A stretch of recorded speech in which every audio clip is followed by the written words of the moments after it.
भारत राष्ट्रीय समिति ने मरकजी तहकीकाती एजेंसियों पर रुकने खान इंचार्ज कौंसल के कविता पर दबाव डालने पर इल्जाम आयद किया है और कहा कि कविता पर दबाव डाला जा रहा है कि वो दिल्ली शराब पॉलिसी मामले में चंद सियासी कायदीन के नाम पेश करे।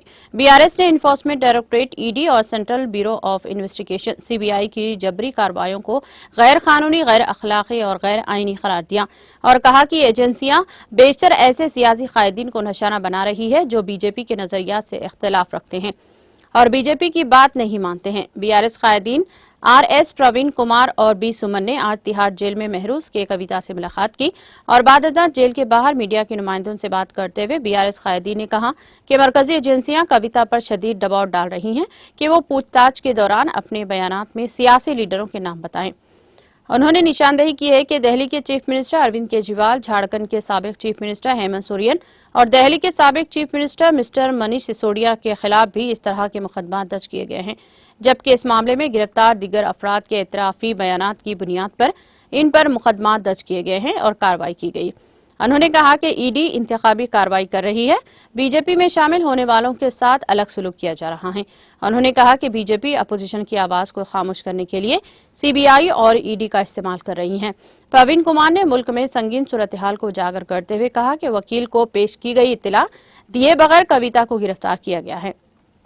उन्होंने कविता की गिरफ्तारी पर इस्तिफसार किया। उन्होंने इस केस में जज की अचानक तब्दीली की भी निशानदेही की। प्रवीण कुमार ने दलील पेश की है कि रियासती हुकूमतें आमदनी को बढ़ाने के लिए मुख्तलिफ पॉलिसियां तैयार करती हैं, ताहम रियासती हुकूमत की पॉलिसीज के लिए सियासी कायदीन को निशाना बनाना गैर मुनसिफाना अमल है।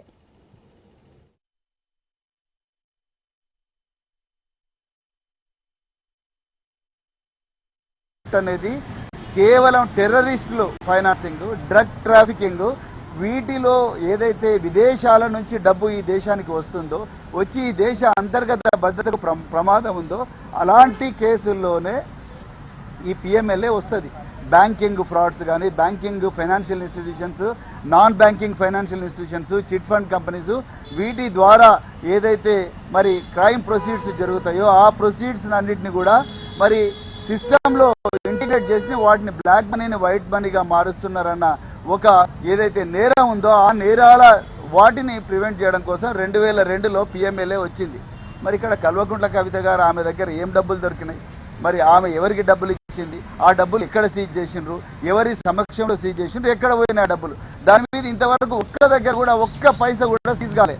మరి సీజ్ కానప్పుడు పిఎంఎల్ఏ ఎట్లా అప్లై అవుతుంది? ఎక్కడ మనీ సిస్టంలోకి వచ్చింది? మూడు ఫేజెస్ ఉంటాయి. ఒకటేమో ప్లేస్మెంట్, రెండవదేమో ఇంటిగ్రేషన్, రెండవదేమో లేయరింగ్, మూడవది ఇంటిగ్రేషన్. ప్లేస్మెంట్ లేదు, లేయరింగ్ లేదు, ఇంటిగ్రేషన్ లేదు. ఈ మూడు లేనప్పుడు అసలు పిఎంఎల్ఏ ఎట్లా అప్లై అవుతుంది? మరి ఈడీ వాళ్ళకే తెలవాలి. ఏ విధంగా సిబిఐ దీంట్లో అఫెన్స్ బుక్ చేస్తుంది? మరి section 7 of prevention of corruption act అన్నారు. మరి కల్వకుంట్ల కవిత గారు ఎమ్మెల్సీగా నాకు ఈ పని చేస్తే ఏదైనా కామన్ సెన్స్ ఉండేవాడు ఎవడైనా ఇన్వెస్టిగేటింగ్ ఆఫీసర్ ఫస్ట్ చూసేది ఒక పబ్లిక్ సర్వెంట్ నేరం చేసేటప్పుడు ఒక పని చేయాలనుకుంటే దానికి కొంత డబ్బు డిమాండ్ చేస్తారు. ఒక రేషన్ కార్డు ఇవ్వాలనుకుంటే ఆ రేషన్ కార్డు నీకు ఇవ్వాలనుకుంటే నువ్వు నాకు ఇంత మనీ ఇవ్వని డిమాండ్ చేస్తారు. ఇక్కడ ఒక పని, ఒక అవసరం లేదు, రెండోది ఒక డిమాండ్ లేదు, ఒక లంచం డిమాండ్ చేసినట్టుగా లేదు. మరి ప్రివెన్షన్ ఆఫ్ కరప్షన్ యాక్ట్ ఎట్లొస్తుంది? ఇందులో కేవలం బలవంతంగా బ్రూటల్గా కేంద్ర ప్రభుత్వం తన ఆధీనంలో ఉన్నది, అన్ని రాజ్యాంగ వ్యవస్థలు నా కంట్రోల్లో ఉన్నాయని నరేంద్ర మోడీ గారు ప్రతిపక్ష పార్టీలను గొంతు నొక్కడం కోసం దౌర్జన్యంగా PMLA prevention of corruption act ఇందులో యాడ్ చేసిండ్రు.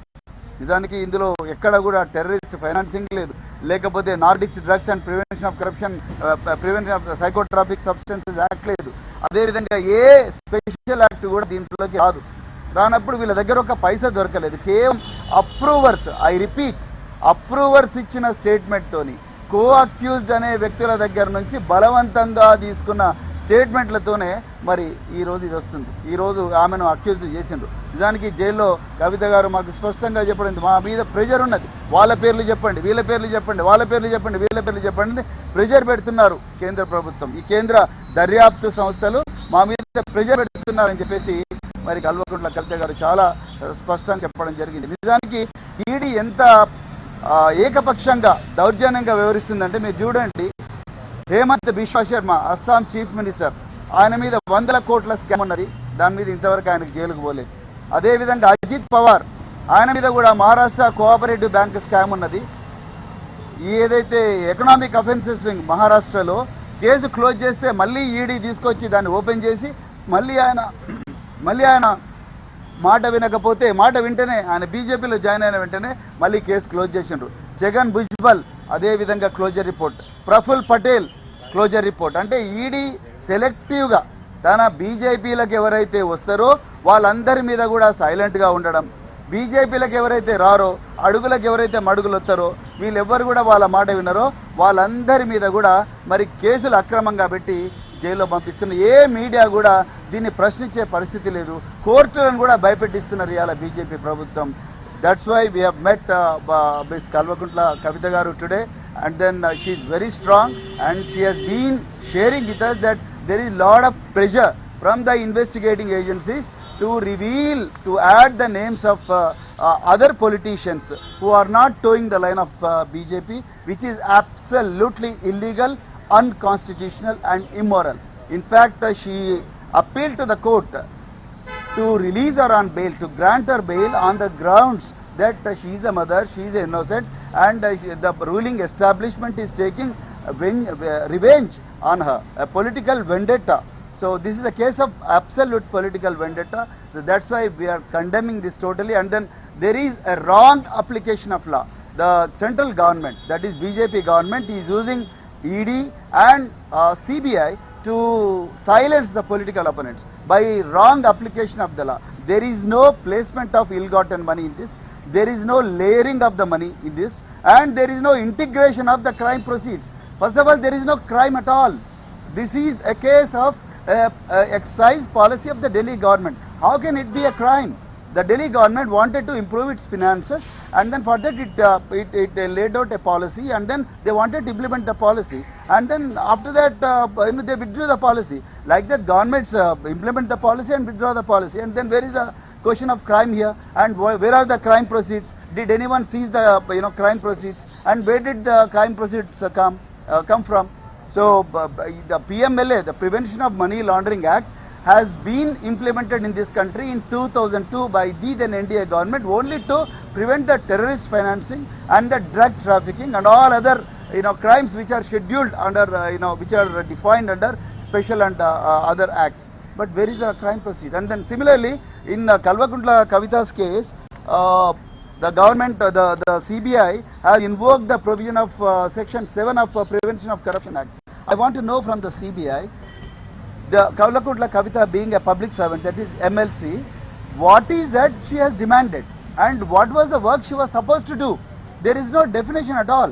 How did you invoke Section 7 of Prevention of Corruption Act, and what is the ground for invoking the Section 7 of Prevention of Corruption Act?